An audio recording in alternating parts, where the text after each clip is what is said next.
Hey, y'all, and welcome back to Southern Fried, the show that explores the South through its people. You know, down south, one of the key aspects to many lives is just a deep love for the outdoors. And today on Southern Fried, we have the opportunity to talk with BC Rogers III, the founder of Wren & Ivy, a brand that's focused on high-quality gear for the sportsman lifestyle. BC and I talk about his roots in Mississippi, his time in Nashville, and his love for the outdoors and sportsmanship that's derived through a family bond. If you enjoy this episode, please consider following, subscribing, or leaving a review so we can continue to further Southern Fried. Now, let's jump into the conversation with BC. Hey, BC, how you doing today? Hey, Charlie. Thanks for having me, man. Yeah, good. I'm excited for you to join Southern Fried and get to talk to you a little bit about Wren & Ivy and your company and all that's involved in that, but also just to get to know you a little bit too. So pumped for you to join. I got to ask, have you ever done a podcast before? Are you a seasoned vet or tell me about it? I don't know about a seasoned vet, but yeah, I've done some podcasts. Mostly, I don't know if they overlap with your listener base, mostly around waterfowl and turkey conservation. Yeah. And some hunting podcast as well. Yeah. I'm sure I've got a little overlap. You've got to look, one thing, I wish I was like in the woods all the time. I've been hunting before. I really enjoy it, but it's just like it wasn't what my family grew up doing. So if I ever just sound like a novice, you've just got to give me some grace there. Oh, it happens to me all the time. I have all the grace in the world. Not only that, but I encourage you to pick it up, or like one of your kids in the youth group or whatever invites you to go. I encourage you to go. I always overlook when people say things that, tip their hat to that they don't know what they're talking about. Good. Yeah. All right. Well, I'll try my hand right here. We are in turkey season. Is that correct? Very good. Yes. Barely. Come on. Yeah. Yes. Opened on the 14th in Mississippi. The day before my son's birthday. Normally opens on the 15th. This year they opened it a day early so they could open it on a Saturday. Yeah.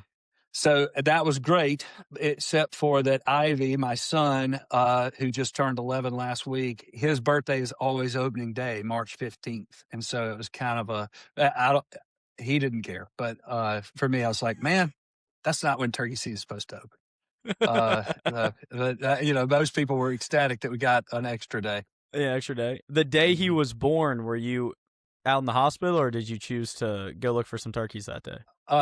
Yes. So my brother-in-law, Josh, and my father-in-law, Matt, and I were in, we had like a little trailer at my father-in-law's farm at the time, and we were sleeping in bunk beds when my phone rang at about 4:15, which was like 15 minutes before our alarm clock was supposed to go off.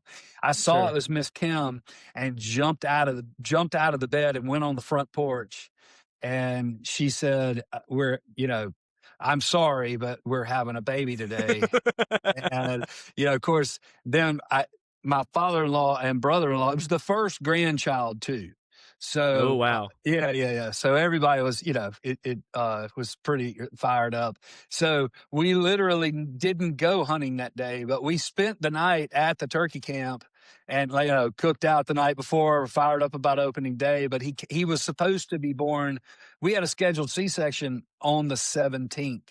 Which was St. Patrick's Day, and my grandmother was a Patrick, so I was pretty excited about that. That would have been cool. Yeah, I know. And so, as a matter of fact, I really lobbied Miss Kim to just lie to Ivy his entire life and tell him his birthday was on St. Patrick's Day, and then he would eventually find out when he got his driver's license or something, and it didn't work. Yeah. She didn't go for that. But yeah, so I did not turkey hunt, but I was prepared to go turkey hunting on the day he was born.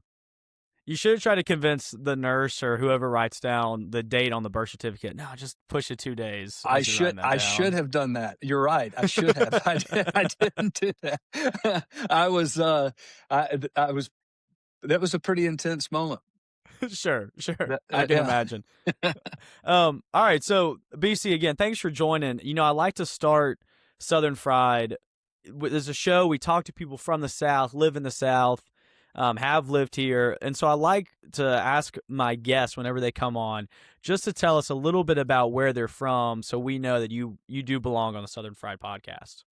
Well, thank you. I don't know if I belong or not, but but Southern I am. I'm from a small town in Scott County, Mississippi, called Morton, Mississippi. Okay. If you've ever driven down I-20 between Jackson and Meridian, we're about halfway in between, and we're the chicken capital of the world, and our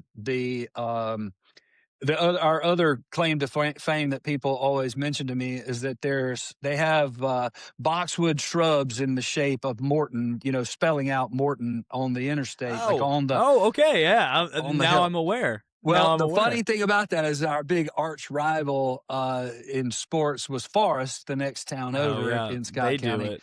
and they cut several times, but they have killed the T in Morton and made us moron. Morons. That's good. Right, right. But people love that joke, and they've done it. They've done it a bunch of times. I'm from Morton, Mississippi, and I now live in Madison.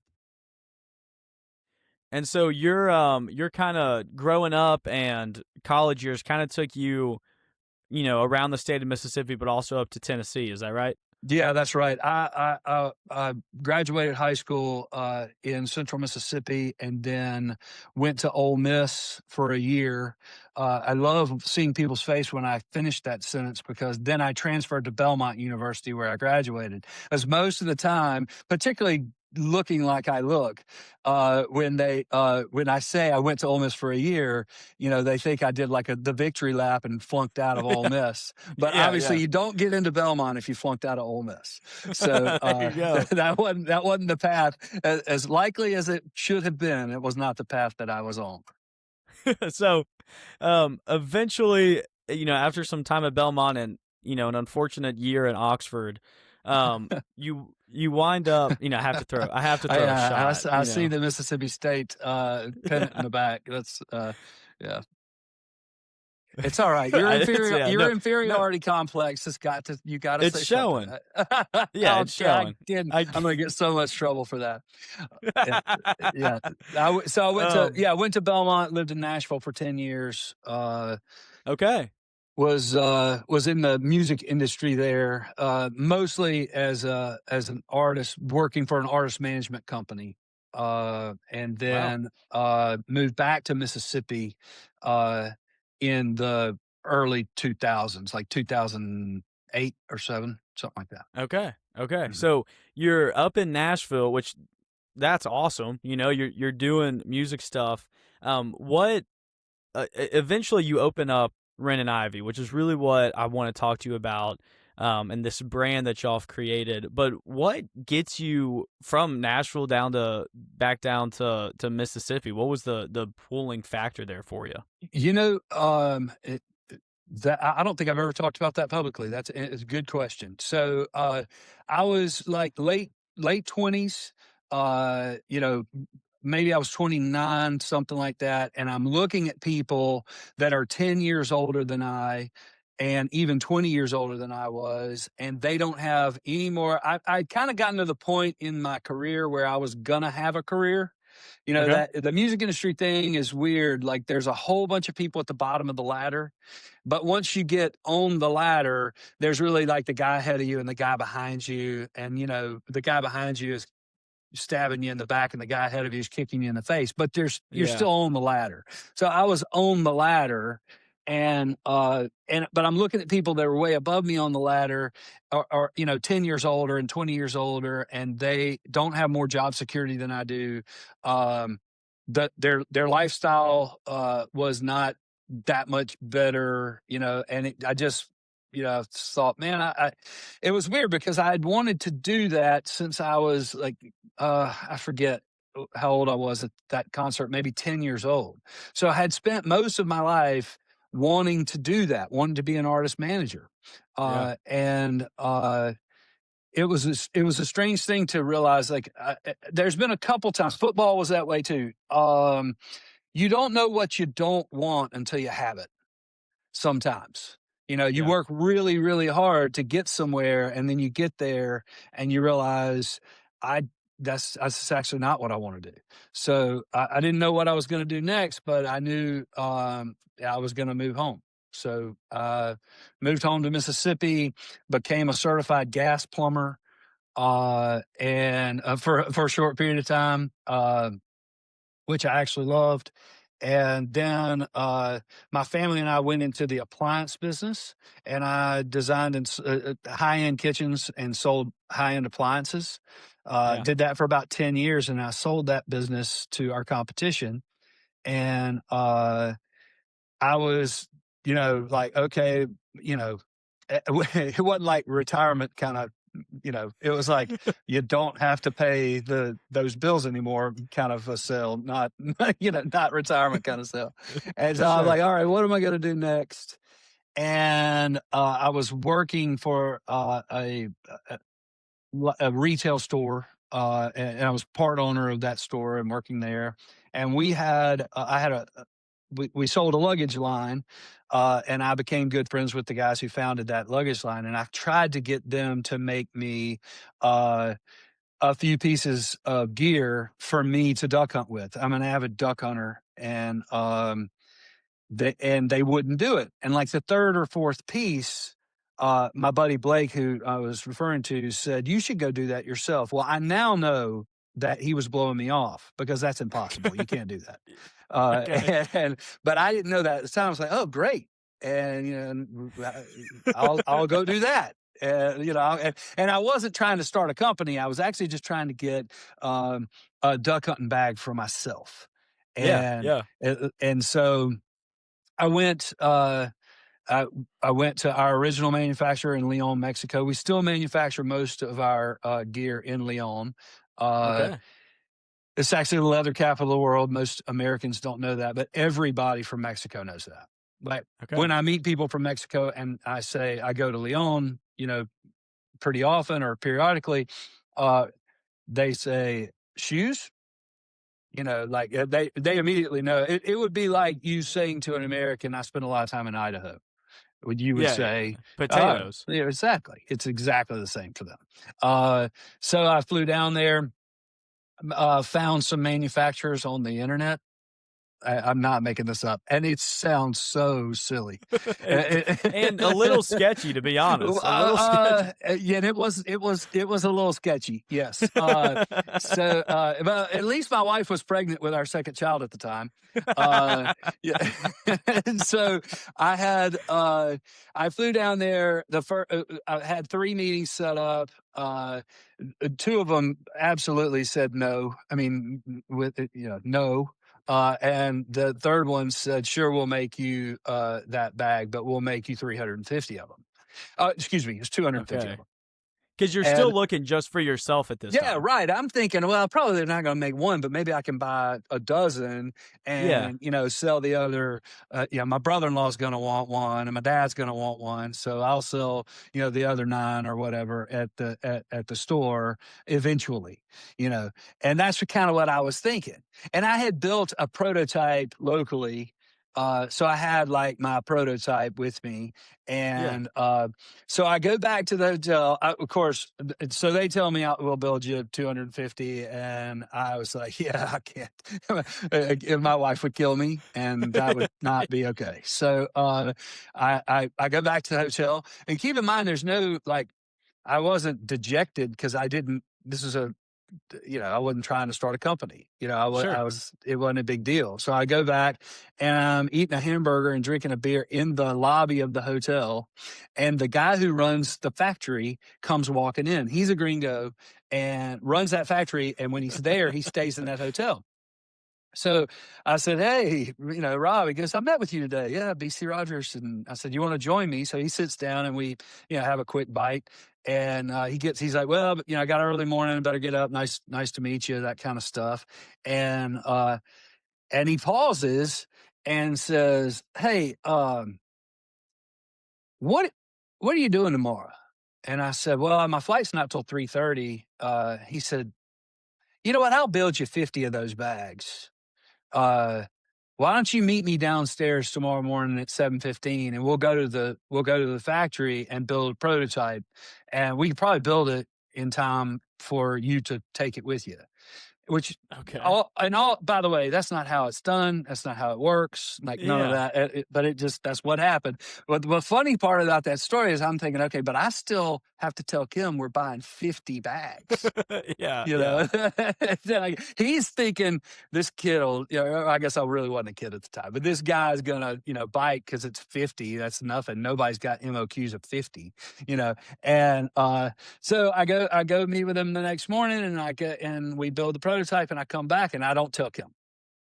I start calling my buddies and saying, "I got this bag. I'm coming to your office. I'm going to show it to you." And I sold them all. So long story long, I sold 200. No, I sold 150 bags in 2 weeks, and then I was up to 200 bags in 3 weeks, and Wow. I sold a bunch of them real quick. And I keep emailing this guy back and saying, "Hey, I need another 50, because you can't buy one more. You got to, another Yeah. 50." Yeah. And I need another 50, another 50. And he finally picks up, my phone rings, and it's him. And I said, "Hey, man," he says, "Hey, have you sold 250 of these bags?" I think at that point it was 250 of these bags in a month. And I was like, "Yeah, I have." He's like, "You got any other ideas?" Well, first he asked me what I was charging for them, because he thought I was charging just cost. Yeah. I know he didn't say any of that, but now that I've been doing it for 10 years, I know what he was thinking. And he goes, "What were you charging for him?" I told him. He goes, "Okay, pretty good margin. Uh, you got any other ideas?" I was like, "Yeah, I got a lot more ideas." He's like, "Well, when can you be down here?" I was sitting at my desk, this desk, and I was like, "I can be there at 3 o'clock tomorrow afternoon." He's like, "Great. We'll pick you up at the airport."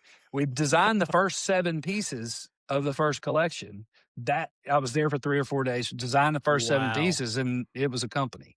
Like, that's exactly and I'm like, It took off from there. I guess we're making leather and canvas luggage now. But That's incredible.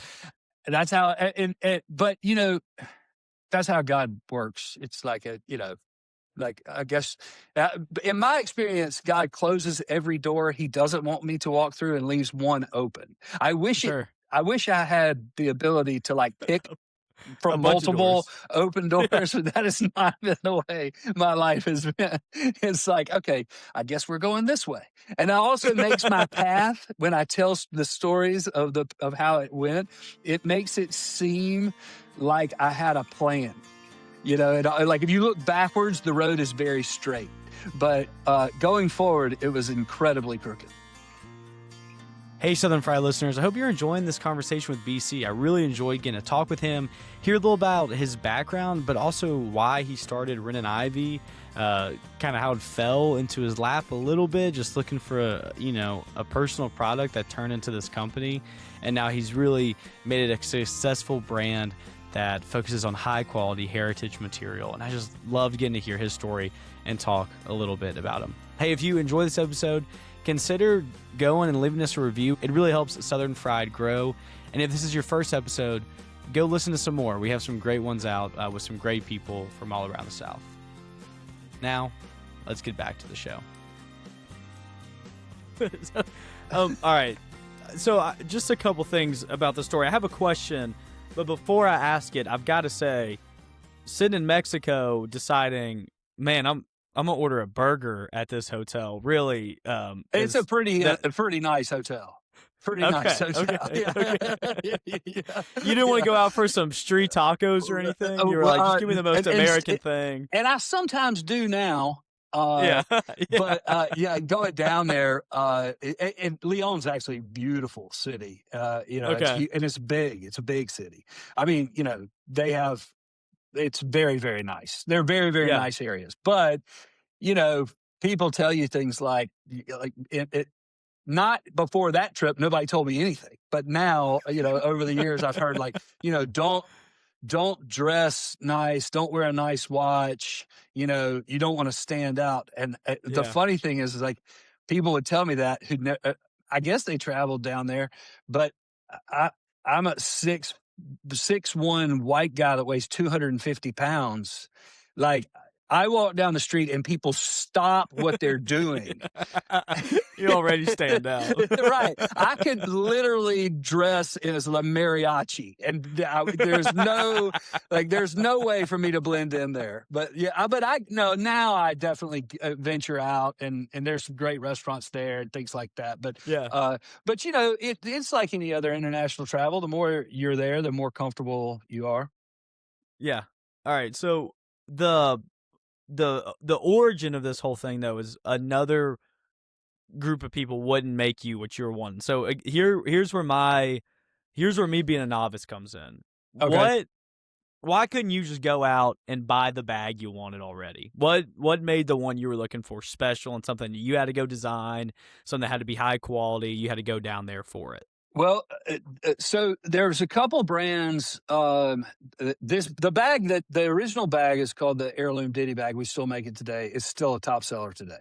Okay. It's a small field bag. It's great for duck hunting. It's great for any kind of upland bird hunting. It's just a great all around. It's even great for like people who like to go, hunt mushrooms, or it's just a nice satchel type bag and I there was a company called McAllister that made a bag. They also called it the Ditty bag that I used for years. They had sold, and the company that bought it had shelved it, so I couldn't get Okay. a replacement for that bag. And then there's a company called Filson that everybody knows that makes incredible stuff, and they made a bag called the Small Field bag. That was the bag I went to after the McAllister bag, and Filson stopped making that bag. So the size bag and the functionality I wanted, neither one of those bags were exactly what I wanted, but they were close. And they stopped making them. And there wasn't another company out there right then that made one that was just exactly what I wanted. Plus, Yeah. I like sort of heirloom looking gear. I always Yeah. have. And Well, this is a great looking bag. I'm looking at it right now. well, thank you very much. I think I could design bags for the rest of my life, and I hope that I do, and never top it. It's awesome. Yeah. But the thing about heirloom gear is it was basically at that time it was just that. It didn't have a place for your cell phone or your water bottle or Sure. like it didn't have a lot of modern functionality. A lot of people have come in the last 10 years since we started doing this, not because we started doing it, please don't misunderstand me, but there was a niche there that had not been filled, and a lot of people have filled it at this point. But Yeah. a lot of companies were making what I call canvas buckets. The bag was the exact same as it had been 100 years ago, but it wasn't really functional with modern gear. And so I wanted a bag that looked like my great grandfather could have carried it, but had the functionality that I needed for my modern gear. And I needed it Yeah. to be, more waterproof and more durable and all of that kind of stuff. And so you go down there and, you know, that second trip and you design all these products. Did you know, like right then and there, we've got a brand, we've got a company, we're going No. forward with this? I knew we had a brand. The way that the brand name came about was when I was designing the original product, the prototype. I wanted to put a logo on it, so I designed the logo. And I told you Kim was pregnant with our son Ivy at the time, and we knew what Yeah. his name was going to be, and we had our daughter Ren already, so I just put the kids' names on it. I didn't really on the logo on the bag, thinking, well, that'll be kind of fun. And if they get the bag someday, it'll have their name on it. And so that's how the name happened. So, but as far as knowing we had a company, I mean, I knew we had a company when I designed 7 pieces and we had to buy that much inventory. I knew like it wasn't a ton of inventory, don't get me wrong, but it was enough that we were going to have to sell it and we weren't going Yeah. to be able to just use it. And so, at that point, I knew we had a company.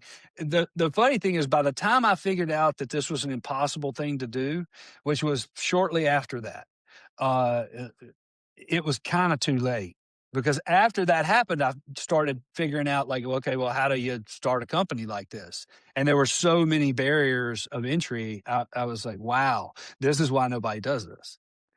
Yeah. That's why I couldn't find that bag. Yeah. But at that point, I was kind of in. So It took you having to go to Mexico and get them to design a bag for you to realize, oh yeah, this is a whole thing. That's I why am I not. can't find what I want. I am not above taking off running without tying my shoes. I'll say That's that. awesome. Yeah. Yeah. And so the kind of reading about Ren and Ivy, I like the brand because it feels like more than just, you know, we sell, bags and equipment that you can bring out on your hunt, but it's rooted in y'all are true outdoorsmen who love what you do. So how much of your life is defined by kind of that idea of being an outdoorsman and going out Mm. and using the equipment that you design and make? Well, I hope very little of my life is defined by it. Because I hope, and I'm saying that very deliberately, I hope that my life is defined by my faith and who I am as a husband and father. Yeah, But a lot of my life is defined by being an outdoorsman. sure. Yeah, someone told me one time, if you want to know what's actually important to you, look at your calendar. And there's a lot of hunting trips on my calendar. Uh, so, yeah, I mean, the sporting lifestyle. I grew up in a family. My mother still hunts. She's 76. My dad still hunts. He's 78. I grew up in this, sort of family of hunters, and that's what we did together. My sister, my brother-in-law, all my nephews, my children, now my wife. Yeah.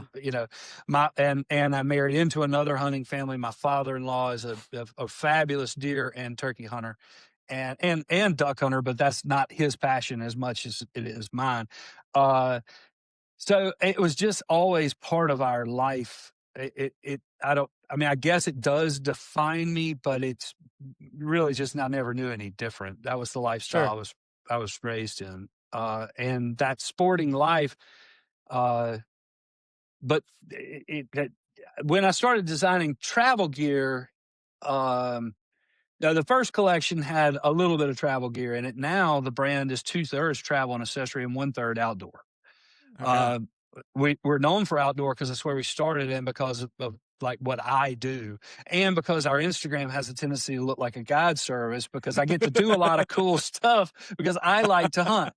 And so, I put cool things that we're doing on Instagram and I forget like, hey, 2/3 of your company is travel, so Yeah. I'm not always the best about that. But I did spend that 10 years, a lot of that time as a road manager and on the road with bands. And so I had spent a lot of time in airports and buses and vans and so it was just something that I don't know came naturally. Yeah. My life Yeah. experiences, I didn't know I was being prepared to do this, but I guess I was. But hey, the doors all closed, right? And that, that's that one that's opened up. that's right. That's right. So if I go to your website and I can only get one thing, what's your favorite piece of gear on there right now? Oh man, that's a question that people ask me all the time. And it's not like picking between your kids because I like them a lot better than any of the bags, but I designed every bag on that website. Yeah. So the example I give you, I mean, I can tell you top sellers and I love them all, but I can't tell you my favorite because there's different things I love about different ones. Like, for example, we sell a product called the Essentials CYA Trivet Set. Um, Okay. and that that trivet set to me is so beautiful and was really hard to design and make that cool. I just think it's awesome. It's not a huge seller. It does well. It's not a huge seller, but I I see it and have great joy, like, and pride that, like, man, that I nailed that trivet set. And it's Yeah. coasters, man. We're talking about leather coasters. Yeah. You know, so it's hard. It would be hard for me to say that. I like a lot of them. I really love the process of designing the products, and then I really Yeah. love and researching them, and and I love where the inspiration comes from. Uh, we just did. I guess it was 2024 release. We did the leg of mutton shot breakdown shotgun case, and nobody had made a case like that for decades. But they were really, really common 100 years ago and 150 Okay. years ago. What it is for like over and unders and side by side shotguns where you can take them apart and Yeah. you put them in the case broken down, and that was the way people did it. Uh, and it fell out of vogue for whatever reason, and I wasn't really that familiar. I'd seen those cases my whole life. I wasn't that familiar. I started thinking about it. It's like, man, that's a lot smaller case, would fit in your vehicle or in the Ranger or even a boat a lot better. And that was a cool one, like Yeah. to be able to kind of resurrect a whole category of gun case. Things like that that's the joy of this business is being able to bring things to people that maybe they hadn't been around for a long time, maybe never have been at all, Sure. and also being able to so materialism is gross, and we sell expensive products, but we sell expensive products because they're really well made out of really good materials. Yeah. There's a And reason. Yeah. right. But what that gives you is the ability for that product to be able to be used for generations and Yeah. repaired when damaged, because you're using really high end materials, so you can fix it. And so that thing, it's like a totem. Your that briefcase or that gun case uh, represents all of those memories. Like, the reason why people want to own the football that their grandfather had in high school is not because it's a neat football, right? Sure. And that's really cool thing about designing these products too, is that I'm building things for our customers to do the things they're most passionate about, whether it be outdoor adventures or like traveling to these incredible places and having all these experiences. And that bag, while not a part of the experience, was there. And so then it takes on like a little bit like a totem. It takes on a Yeah. little bit of the experience, and then over time it represents a whole life of shared experiences. And Yeah. that's been really, really fun. Well, and what I like about like kind of like a heritage brand is if everybody who has ever hunted or will ever hunt in their life went out and bought all the gear they needed, let's just say from your website, eventually, ideally, they could put you out of a job because you're making such high quality, equipment. Yeah. But like, that's the idea, is that you want it to be that well made, and I Uh, I think the craftsmanship like is so thoughtful, and it means something when I get the gun case that my dad had. Thank you. Yeah, the also the market change, the customers changed about that time in the last 15 years, where Yeah. the customers are there's like two really divergent categories. Like, there's all this stuff that you can buy from a online retailer that used to sell books, and it's in many and in many cases it's disposable, but it's inexpensive, and it's usually something that it's okay if it's disposable. I don't need Yeah. I just saw my phone charger cable. I don't need a phone charger cable to last for 50 years because I Yeah, won't they'll probably change how it works in 5 100%. anyways. So it does, I want one that costs $7 instead of $10. And there's that whole side of the market right now, but there's a huge side of the market of people that we're tired of throwing things away, Yeah. and we're tired of them not being able to take on the essence of those adventures because you had to get a new one every year. And you know, full disclosure, a $29 floating gun case does the exact same thing as our gun case, and it costs a lot more than $29. Yeah. But it's you won't be able to have it, and it it it won't be as like it doesn't have that same essence. Yeah. Yeah. That makes a lot of sense. So I appreciate the idea behind kind of having a legacy with what you're making. I think is really um a really cool thing y'all embody. And so you've also mentioned we just kind of got two more things for you as we kind of start to wrap up. But you mentioned your Instagram's looking like maybe you're just going hunting all the time. So I do want to know, even though maybe I'm not the most experienced, I've been on some hunts before and I really enjoy it. So what's been your favorite trip, place to go, that you've got to experience? Maybe through Ren and Ivy, or maybe just you got to do it even beforehand.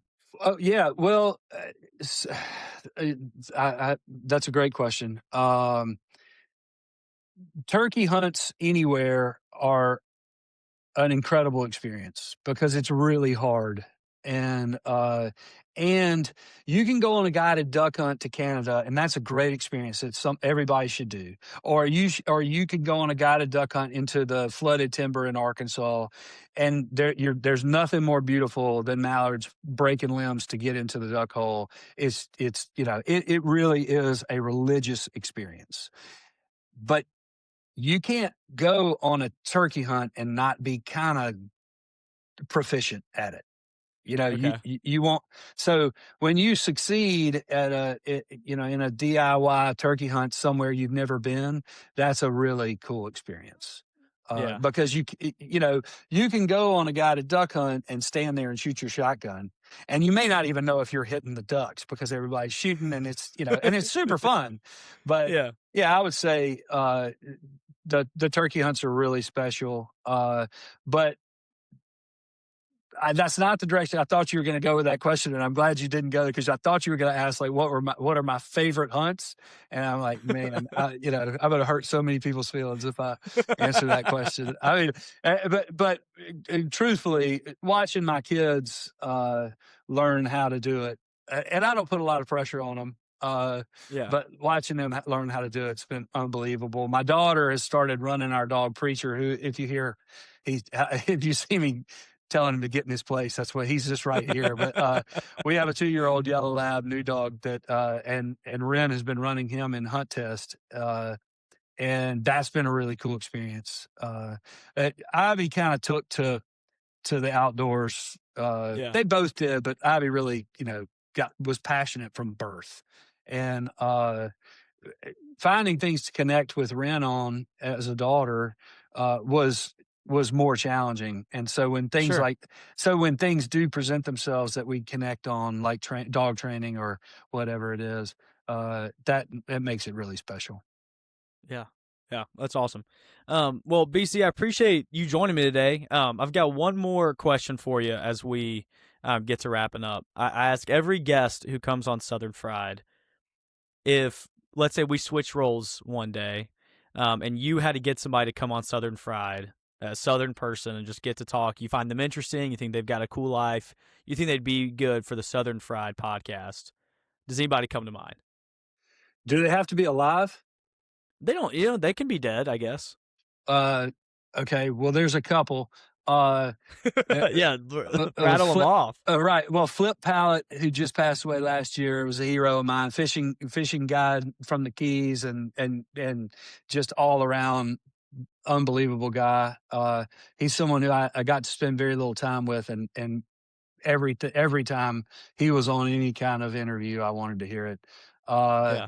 There was a guy that passed away 3 years ago named Hank Burdine from Mississippi, who was a full on bon vivant, like just the coolest guy in the world. He would be a great one.